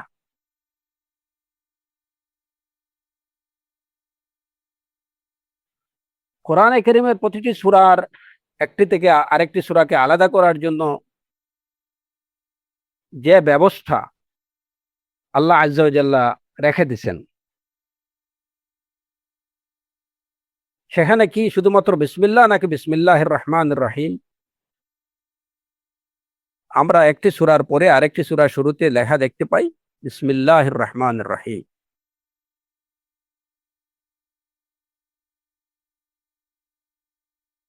এবং এই বিসমিল্লাহির রহমানির রহিম পুরাটা নাজিল হওয়ার পরেই সাহাবায়ে কেরামরা বুঝতে পারতেন যে আগের সূরাটা এখানে শেষ হয়েছে এবং এখান থেকে নতুন আরেকটি সূরা শুরু হয়েছে। একটি সূরার শেষ এবং অপর সূরার শুরু, এটা চেনার উপায় ছিল বিসমিল্লাহির রহমানির রহিম। তো এই বিষয়ে আসলে ওই যে আমাদের মধ্যে অনেকের মধ্যে, বিশেষ করে আমাদের সালাফি ব্রাদারদের ইখওয়ানদের মধ্যে অনেক ভুল বোঝাবুঝি আছে। তো মূল বিষয় হচ্ছে এই বিষয়ে যে আমরা এই সমস্ত বিষয়ে, যে সমস্ত মাসাইল বা ফিকহি বিষয় আছে, এই বিষয়গুলোতে আমাদের উলামায়ে কেরামরা, কিবারুল উলামারা কি বলছেন সেটুকু আমাদের পড়াশোনা করা জানা দরকার। নিজের থেকে কোনো ফতোয়া দেয়া, নিজের থেকে কোনো কিছু বলে দেয়া যে না এটা বিসমিল্লাহির রহমানির রহিম পুরা পড়া যাবে না, কিংবা কেবলমাত্র বিসমিল্লাহ বলা যাবে না, না, বিসমিল্লাহ এটা আমাদের বুঝতে হবে যে এই বিষয়গুলো হচ্ছে দ্বীনি বিষয়। এখানে নিজের হাওয়া থেকে কোনো কিছু বলার সুযোগ নেই, কিংবা বিগাইরি ইলমিন কিছু বলার সুযোগ নেই। ওয়ালা তাকফু মা লাইসা লাকা বিহি ইলম, যে বিষয়ে তোমার জ্ঞান নেই সে বিষয়ের পিছনে পড়ো না। ইন্নাস সামআ ওয়াল বাসারা ওয়াল ফুআদা কুল্লু উলাইকা কানা আনহু মাসউলা।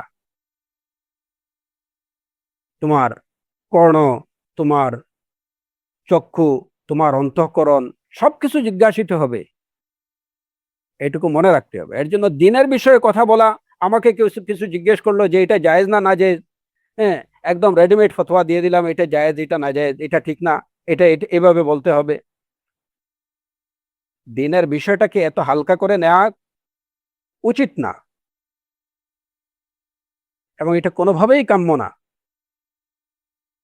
যদি দিনের বিষয়ে কেউ আপনাকে কিছু জিজ্ঞেস করে, আপনি সে বিষয়টা জানার চেষ্টা করেন, সে বিষয় নিয়ে পড়াশোনার চেষ্টা করেন, দেখেন যে সে বিষয়ে উলামায়ে কেরামরা কি বলছেন। উলামায়ে কেরামদের কথার বাইরে কিছু বলার চেষ্টা করবেন না, নতুবা নিজে পথভ্রষ্ট হবেন, অন্যদেরকেও পথভ্রষ্ট করবেন। এটা সব দিনের প্রত্যেকটা বিষয়ে এই এই এই এই নীতিটা অবলম্বন করা, এই নীতি অনুসরণ করা আমাদের উচিত, নতুবা দিনের মধ্যে ফিতনা তৈরি হবে। তো এই যে আলোচনার মাধ্যমে যেটা আমরা বুঝলাম যে আল্লাহ শব্দটা এটা এমন, এখন এই আলোচনা থেকে কি বুঝলাম যে কেবলমাত্র আল্লাহ শব্দটার মধ্যেও কিন্তু সব আসমা অন্তর্ভুক্ত আছে। সুতরাং কেউ যদি বিসমিল্লাহ এটুকু বলে সে বলে ইয়াকফি, হবে। কিন্তু এটা কি এরকম যে একজন 3 বার সূরাতুল ইখলাস তিলাওয়াত করলো, সে একবার কোরআনে কারীম পুরা কোরআনে কারীম পড়ার সওয়াব লাভ করলো, আর একজন পুরা কোরআনে কারীম মিনাল ফাতিহা ইলান নাস পুরাটা পড়লো, এই দুইজনের সওয়াব কি সমান?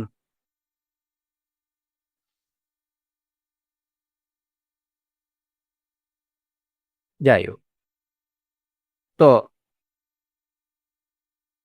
আল্লাহ আযজা ওয়া জাল্লা আমাদের জন্য সেই ব্যবস্থা রাখছে বিসমিল্লাহ। যাই হোক, যখন আমরা বিসমিল্লাহ বলবো তখন আপনাকে একদম মনে প্রাণে এই বিষয়টা আপনার জেহেনের মধ্যে থাকতে হবে যে আমি আমার রবের যত সব নাম আছে সবগুলো নাম নিয়ে আমার এই কাজটুকু শুরু করছি, বিসমিল্লাহির রহমানির রহিম। তখন অবশ্যই আপনার সেই কাজটা হবে বারাকাপূর্ণ, এর মধ্যে খায়ের থাকবে, এর মধ্যে বারাকা থাকবে, এর মধ্যে কোনো অকল্যাণ থাকতে পারে না।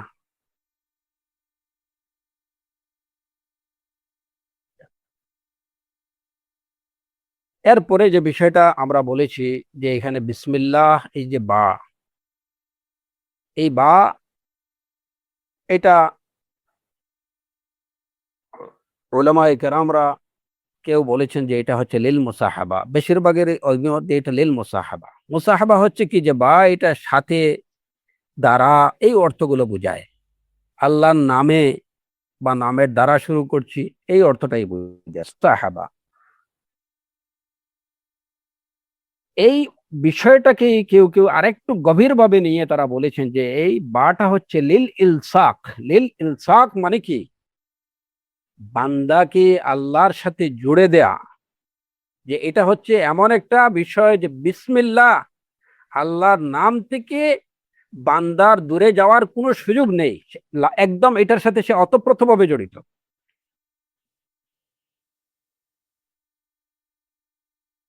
আর সত্যি কোনো মানুষের কি এই শক্তি আছে যে এক মুহূর্ত সে তার রবের রাহমাত থেকে, আল্লাহর থেকে সে ডিটাচ হয়ে থাকতে পারে? প্রতিনিয়ত, প্রতিটি মুহূর্ত, প্রত্যেকটা মানুষ, প্রতিটি সৃষ্ট জীব আল্লাহর রাহমাতের উপরে নির্ভরশীল।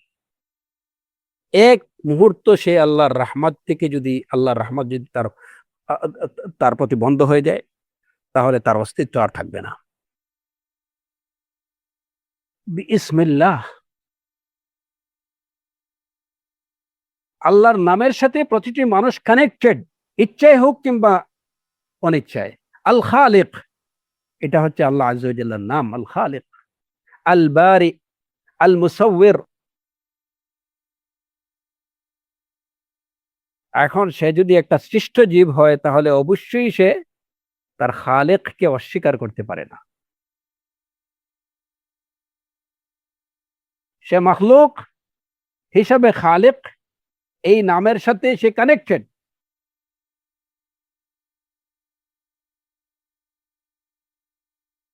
আর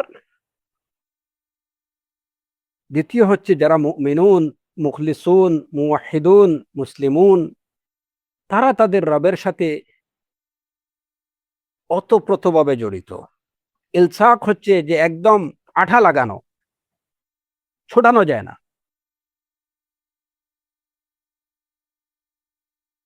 তো এই যে সাথে থাকা, মুসাহাবাত, এটা হচ্ছে সাথে থাকা আল্লাহর নামের সাথে, আল্লাহর নামের দ্বারা। এই অর্থটাই, এটারই আর একটু গভীর অর্থ হচ্ছে যে এই সাথে বা দ্বারা আরো গভীরে সাথে থাকা। কেউ আছে যে এমন ভাবে সাথে যে একটু দূরে, সাথে আছে কিন্তু একটু দূরে, কিন্তু ইলসাকটা হচ্ছে যে না, অথপ্রথ ভাবে কখনো বিচ্ছিন্ন হয় না, একদম টাইট করে লাগানো। বিসমিল্লাহ, আমার কাজটা আমি শুরু করছি, আমার আলোচনা আমি শুরু করছি বিসমিল্লাহ। যে এই আলোচনাটা আল্লাহর নামের সাথে সম্পর্কিত, যুক্ত।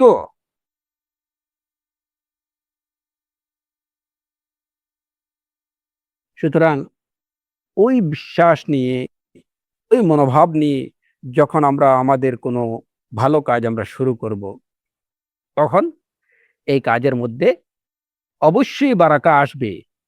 এর মধ্যে কোনো অনিষ্ট, কোনো অকল্যাণ থাকতে পারবে না।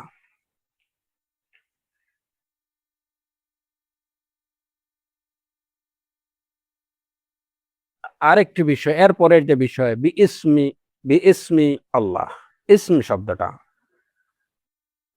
দেখেন যে এখানেও এই যে প্রত্যেকটা শব্দ নিয়ে আমরা আলোচনা করছি, এর কারণ হচ্ছে এর মধ্যে তাৎপর্য আছে।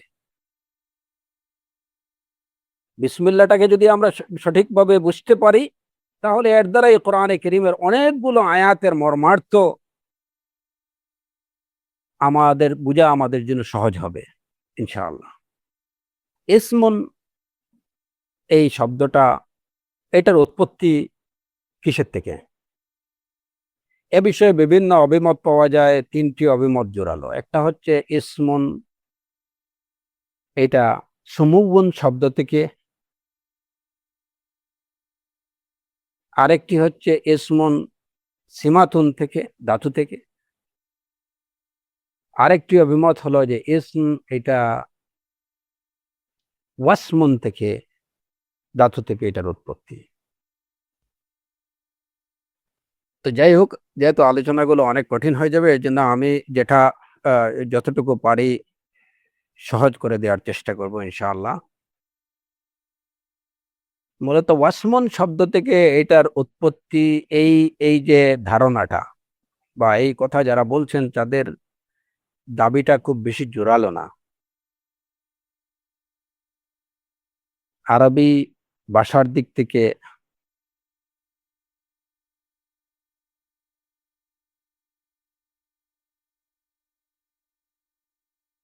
বিবেচনা করলে ইসমন শব্দটা, এটা ওয়াসমন থেকে এটার উৎপত্তি, এই এই ধারণাটা বা এই দাবিটা জোরালো না এবং খুব গ্রহণযোগ্য না। ভাষাবিদদের অনেকে বলছেন যে এটা ভুল।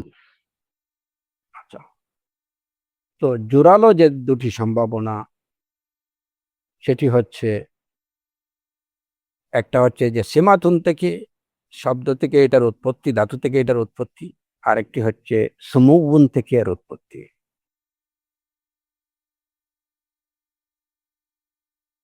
সীমাতুন শব্দের অর্থ হলো নিদর্শন, আলামত, সীমা। ইসমুন শব্দের অর্থ হচ্ছে নাম। একজন মানুষকে পরিচয় করার বা অন্যদের থেকে তাকে আলাদা করে চেনার উপায় হলো তার নাম। 10 জন বনি আদম এক জায়গায় আছে, এখন যদি তাদের কারো নাম থাকে, আপনি কাকে কিভাবে আইডেন্টিফাই করবেন? তো এই নামটা কি করে দেয়? পরিচয় করে দেয়। সুতরাং নাম এটা হচ্ছে সীমাতুন, নামটা হচ্ছে এটা আলামত, চেনার, কোনো কিছুকে বা কাউকে চেনার উপায় বা চেনার যে আলামত, নিদর্শন, পরিচয়ক, এটাকে বলা হয় সীমাতুন। তো এই অর্থে যেহেতু নামের দ্বারা আমরা আমাদের রবকে চিনি, যে আমাদের রব তিনি হচ্ছেন আর রাজ্জাক, তিনি হচ্ছেন আস-সামি', তিনি হচ্ছেন আল বাসির, তিনি হচ্ছেন আর রহমান, তিনি হচ্ছেন আল্লাহ। এই নামের দ্বারা আমরা আমাদের রবকে চিনি। এগুলো হচ্ছে আমাদের রবের পরিচয়, এগুলো হচ্ছে তার আলামা। তো সেই অর্থে সীমাতুন থেকে এটার উৎপত্তি হতে পারে।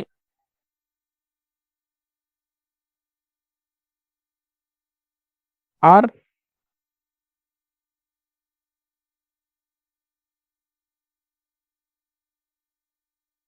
প্রতিটি বিষয়ের মানে প্রত্যেকটা নামই কিন্তু ওই নামের ধারক যিনি বা ওই যার নাম, তার জন্য সেটি কি পরিচায়ক বা তাকে চেনার উপায় বা চেনার মাধ্যম। আমরা 10 জন বনি আদমের মধ্যে একজনকে চিনব, তার নাম দিয়ে তাকে চিনতে হবে। কে আব্দুর রহমান, কে আব্দুল্লাহ, কে আব্দুর রহিম, কে আব্দুল গফুর, এটা চিনতে হবে তার নাম দিয়ে।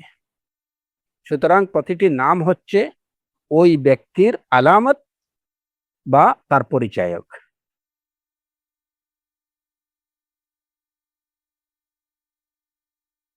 এখন এই যে সীমাতুনের মধ্যে আরেকটি বিষয় লক্ষ্য করুন, আলামত নামের। তাহলে আমরা কি দেখলাম যে নামের মধ্যে নামটা হয় একটা আলামত বা তাকে চেনার উপায়।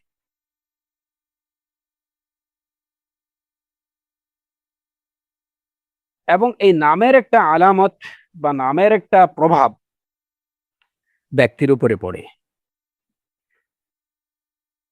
লিকুল্লি শাইইন হাজ্জুম মিন ইসমিহি, প্রত্যেকটা বস্তুর তার নামের উপরে তার একটা কি আছে, প্রতিটি বস্তুর উপরে তার নামের একটা প্রভাব আছে। প্রথমত নাম দিয়ে আমরা ব্যক্তির পরিচয় পাই, ব্যক্তির নিদর্শন, ব্যক্তির পরিচয় হচ্ছে তার নাম। এবং এই নামের একটা নিদর্শন পড়ে, নামের একটা প্রভাব পড়ে, ছাপ পড়ে ব্যক্তির উপরে। যেমন ধরেন একজন আপনি আপনার ছেলের নাম রাখলেন সালেহ। সালেহ, এখন এই বাচ্চাটা সৎকর্মশীল হবে, এটা আশা করার একটা সুযোগ আছে। কারণ সালেহ মানে কি? সৎকর্মশীল। সালেহ মানে সৎকর্মশীল। তো এই নামের একটা প্রভাব তার উপরে পড়বে, এটা আশা করা যায়। কারণ প্রতিটি বস্তুর উপরে তার নামের একটা প্রভাব পড়ে থাকে, কম বেশি। বাচ্চার নাম রাখলেন সাঈদ, বাচ্চার নাম রাখলেন আব্দুল্লাহ, বাচ্চার নাম রাখলেন আপনি সাআদা, বাচ্চার নাম রাখলেন আপনি মুবারাকা। তো এই সব নামের একটা কি আছে, ভালো নাম যদি রাখেন তাহলে ওই নামের একটা প্রভাব তার উপরে পড়বে। অনুরূপভাবে যদি বাজে নাম রাখা হয়, সেই বাজে নামেরও একটা প্রভাব পড়বে। যেমন অনেকে রাখে তার বাচ্চার নাম মাহিন, এটা বুঝে রাখে কি না বুঝে রাখে আল্লাহ আলাম। মাহিন,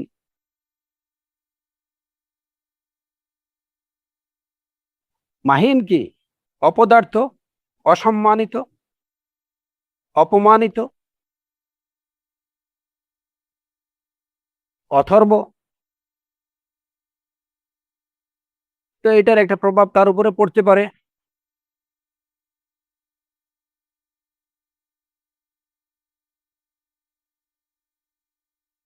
বাচ্চার নাম রাখলো সাকি, তো এত হতভাগা হবে, দুর্ভাগা হবে। তো নামের একটা প্রভাব ব্যক্তির উপরে পড়ে, এর জন্য নাম রাখার ক্ষেত্রে খুব সতর্ক এবং সাবধান হওয়া উচিত। এবং এই যে আপনার নবজাতকের তার পিতার প্রতি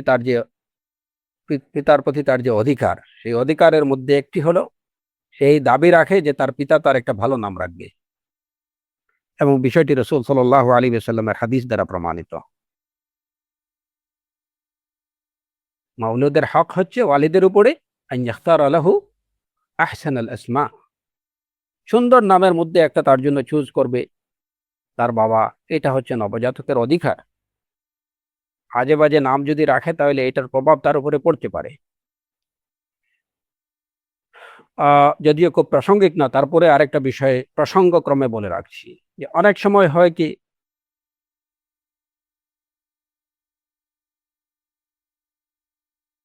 যে নাম ভালো রাখছে,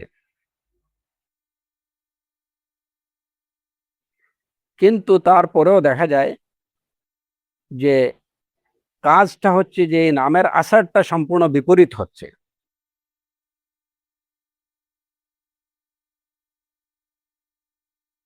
যেমন একটা ছেলের নাম সালেহ, কিন্তু এটা খান্নাসদের মধ্যে একটা এরকম হয়েছে।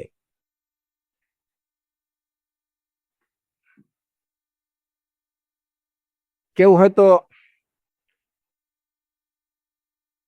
নাম রাখলো খুবই ভালো, কিন্তু নামের যে কথাটা আমরা শুরুতে বলেছি, এইটা এবং এই কথাটি খেয়াল রাখবেন, কারো কাছে যেন দুটি বিষয় কন্ট্রাডিক্টরি মনে না হয়। নামের একটা আসর পড়ে, তার মানে কি, যার যে নাম রাখা হয়েছে ওই নামের একটা প্রভাব তার মধ্যে দেখা দেখা যায়। এর অর্থ এটুকু না যে ওই নামটা তার কোনো কল্যাণ করছে কিংবা ওই নামটা তার কোনো অকল্যাণ করছে। এই ভালো নামটি রাখার কারণে আল্লাহ সুবহানাহু তাআলা ওই ভালো নামের দ্বারা, ভালো নামের প্রভাবটা তার উপরে ভালো আসর ফেলে দিছেন। একজন আশা করে বুঝে শুনে তার বাচ্চার নাম রাখছে সালেহ, তার বাচ্চার নাম রাখছে সাঈদ, তার বাচ্চার নাম রাখছে ধরেন আপনার ফৌজান, তার বাচ্চার নাম রাখছে মোবারক। আল্লাহ সুবহানাহু ওয়া তাআলা তার এই আশার পরিপ্রেক্ষিতে সেই আশাটার প্রতিফলন ঘটিয়ে দেন তার বাচ্চার মধ্যে, যে কারণে ওই না ওইটার প্রভাব, ওই প্রভাবটুকু পড়ে যে না, আলহামদুলিল্লাহ, যার নাম সালেহ রাখা হয়েছে তারা আমল, তার সে সৎকর্মশীল, ভালো কাজ করে, ছেলেটা ভালো, আখলাক ভালো, হ্যাঁ, মাহমুদ, হ্যাঁ, সে তার আখলাক এমন যে সবাই তার প্রশংসা করে। যেমন রাসূলুল্লাহ সাল্লাল্লাহু আলাইহি ওয়াসাল্লামের নাম আহমদ, মুহাম্মদ, হ্যাঁ। তো এই তিনি সব কিছুর কাছেই প্রশংসিত। তার আখলাক, রাসূলুল্লাহ সাল্লাল্লাহু আলাইহি ওয়াসাল্লামের আখলাক এমন ছিল যে কাফের মুশরিকরাও তার প্রশংসা করত, যদিও তারা ছিল তার ঘোর শত্রু, কিন্তু তার প্রশংসা করত তার আখলাকের কারণে। তো এই নাম নাম কিন্তু তাকে বারাকা দেয়নি। নামের দ্বারা আল্লাহ সুবহানাহু ওয়া তাআলা যে আশায় তার পিতা তার এই ভালো নামটি রেখেছে, সেই আশার পরিপ্রেক্ষিতে আশার প্রতিফলন ঘটান আল্লাহ আযজা ওয়া জাল্লা তার মধ্যে। যে কারণে সরাসরি নাম কিন্তু কোনো কাজ দেয় না। এবং এর প্রমাণ আমরা কি দেখি, যে অনেক ছেলে আছে তার নাম খুব সুন্দর চমৎকার নাম, কিন্তু সে অত্যন্ত খান্নাস প্রকৃতির, নামটা কি কাজ দেয়নি? এর কারণ কি? অনেকে আছে শুনে শুনে নাম রাখছে, যে অনেকগুলো নাম এটা আনকমন মনে হয়েছে এটা রেখে দিচ্ছে। এইটা থেকে যে সে ভালো কিছু তার ছেলের জন্য, তার মেয়ের জন্য ভালো কিছু আশা করে সেই নাম রাখছে সেটা না। নামটা চমৎকার মনে হচ্ছে সে রেখে দিছে। হ্যাঁ, কিংবা ধরেন হয়তো তার অন্য কোনো জাগতিক একটা উদ্দেশ্য, কোনো লিডারের নামে তার ছেলের নাম রেখে দিছে। হ্যাঁ, যেমন আমাদের দেশে অনেক সময় হয়েছে, অনেকেই তার বাচ্চার নাম রাখছে ওসামা, কেউ রাখছে বিন লাদেন, হ্যাঁ, আরো বিভিন্ন নাম।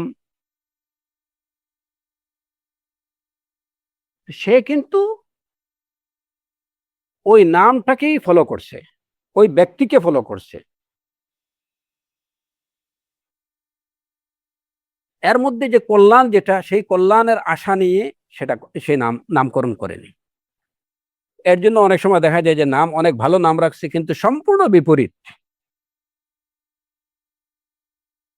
বাচ্চার যে নাম রাখছে ওই বাচ্চাটা হচ্ছে এর সম্পূর্ণ বিপরীত। নাম সালেহ, কিন্তু অত্যন্ত বদ আমলের অধিকারী। তো এই এই হলো, এটা এই বিষয়টা প্রমাণ করে এইটুকু, যে নাম সরাসরি মুআসসির হওয়ার কোনো শক্তি রাখে না, কারোর মধ্যে কোনো প্রভাব বিস্তার করার ক্ষমতা রাখে না। আল্লাহ আযজা ওয়া জাল্লার ইচ্ছেই সেটা প্রভাব রাখে, কিছুটা প্রভাব ফেলে ব্যক্তির উপরে। এবং এটা কখন হয়, যে যখন তার এই নাম রাখা হয়, তার পিতামাতা তার এই নাম রাখবে ওই আশায়, যে এর থেকে সে বারাকাত লাভের আশায়, বা আল্লাহ আযজা ওয়া জাল্লার পক্ষ থেকে যখন সে এই ছেলের মধ্যে সেই কল্যাণটুকু, সেই কল্যাণের আশা নিয়ে সে যখন এই নামকরণ করবে। যেমন কেউ যদি সালেহ নাম রাখলো এই আশায় যে বাচ্চাটা যেন সৎকর্মশীল হয়, সাঈদ বাচ্চাটা যেন সে ভালো হয়, নেকবখত হয়। হ্যাঁ, ধরেন অনেকে আছে ফৌজান নাম রাখছে, যে একজন আহলুস সুন্নাহ ওয়াল জামাতের একজন কিবারুল আলিম, আলিমের নাম।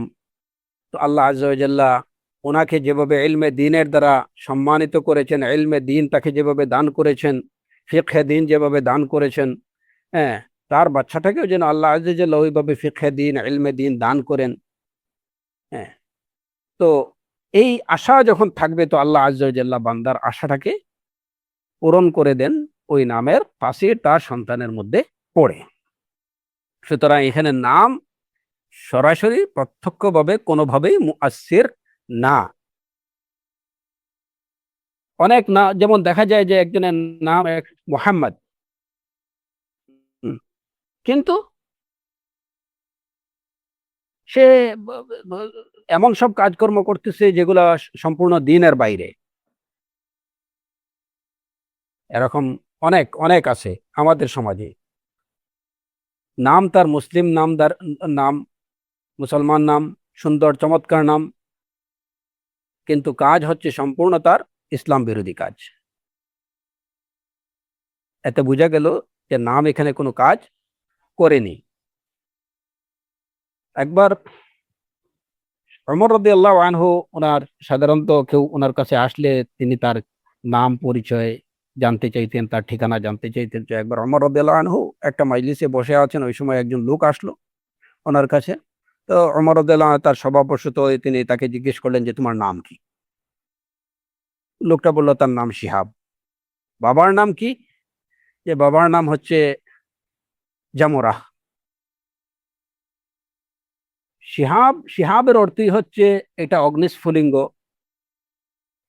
জামুরা হচ্ছে এটাও কিন্তু অঙ্গার, জ্বলন্ত অঙ্গার। তো ওনার নাম, উনি বললো যে তার নাম কি? যে আমার নাম শিহাব। বাবার নাম কি? জামুরা। কোথা থেকে? ওয়াদি লাহাব। লাহাব উপত্যকা থেকে। লাহাব এটা হচ্ছে অগ্নিশিখা। আচ্ছা, আপনি কোন কোন গোত্রের? মিন আইয়ি হাইয়িন? মিন হাইয়িন নার। গোত্রের নাম হচ্ছে নার। এই সব মানে তার নাম থেকে শুরু করে নিয়ে তার বাবার নাম, তার গোত্রের নাম সবই হচ্ছে আগুনের সাথে সম্পর্কিত। তো ওমর রাদিয়াল্লাহু আনহু তিনি তার দূরদর্শিতা বা বিচক্ষণতার দিক থেকে দিয়ে তিনি বললেন যে আমার মনে হয় যে ইতিমধ্যে তোমার ঘরবাড়ি জ্বলে গেছে, তুমি ফিরে যাও।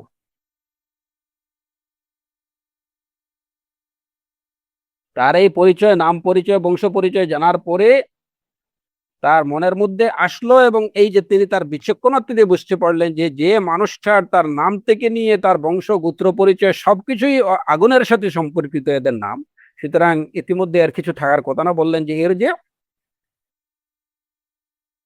হামা আজুন্ন ইল্লা কাদ ইহতারাক, এর যে ইলা বাইতিক, তুমি তোমার বাড়িতে ফিরে যাও, আমার মনে হয় যে তোমার বাড়িঘর ইতিমধ্যে পুড়ে গেছে।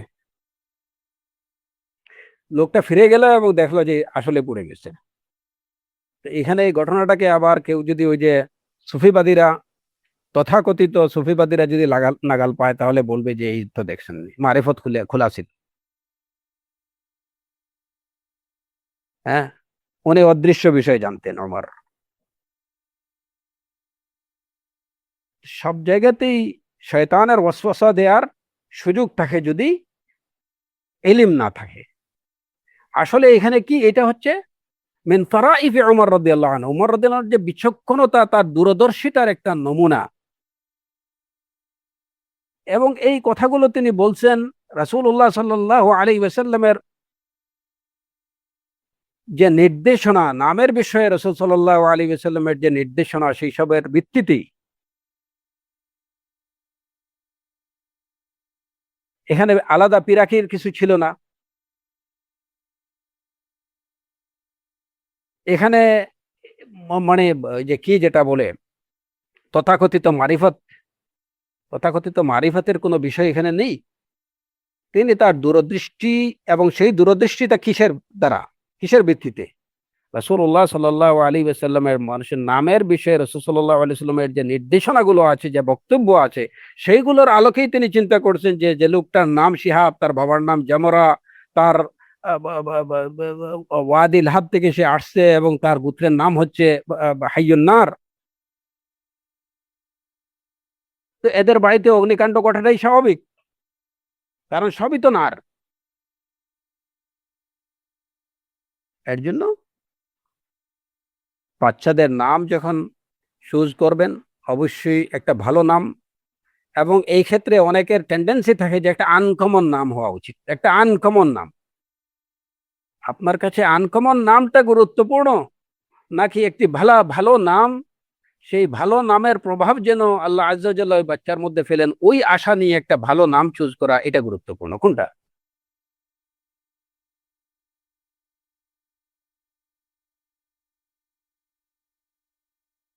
আব্দুল্লাহ, আপনি চমৎকার নাম, এই নামটি রাখেন এই আশায় যে প্রকৃত অর্থে আপনার বাচ্চা যেন সে আল্লাহ আজ্জা ওয়া জাল্লার স্লেভ হিসাবে, আল্লাহর বান্দা হিসাবে সে দুনিয়াতে অবস্থান করে, এবং আব্দুল্লাহ হিসাবেই সে যেন দুনিয়া থেকে বিদায় নেয়। প্রকৃত অর্থে সে যেন আল্লাহর গোলাম হতে পারে, আল্লাহর আল্লাহর দাসত্ব করতে পারে। ওই নিয়তে যখন রাখবেন, তখন দেখবেন যে আল্লাহর ইচ্ছায় ওই বাচ্চার মধ্যে আল্লাহর প্রতি আনুগত্য, দাসত্ব, এই গুণাবলীগুলো তার মধ্যে দেখা দেবে।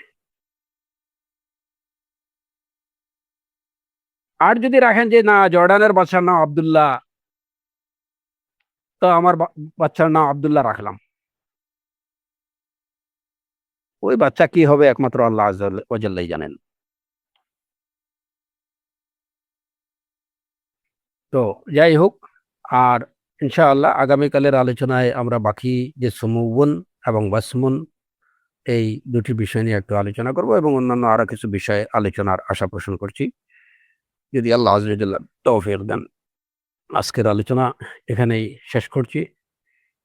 আল্লাহ সুবহানাহু ওয়া তাআলা আমাদেরকে তার কালাম সঠিকভাবে জানার, বুঝার তৌফিক দিন, এবং বিশুদ্ধ বিষয়গুলোই যেন আমরা জানতে পারি, শুনতে পারি, বলতে পারি, সেই তৌফিক আল্লাহ আজ্জা ওয়া জাল্লা আমাদেরকে দিন। কোরআনে কারীমকে আল্লাহ আজ্জা ওয়া জাল্লা আমাদের জন্য হুজ্জাহ বানান, এটা যেন আমাদের বিপক্ষে দলিল না হয় ইয়াউমুল কিয়ামাহ।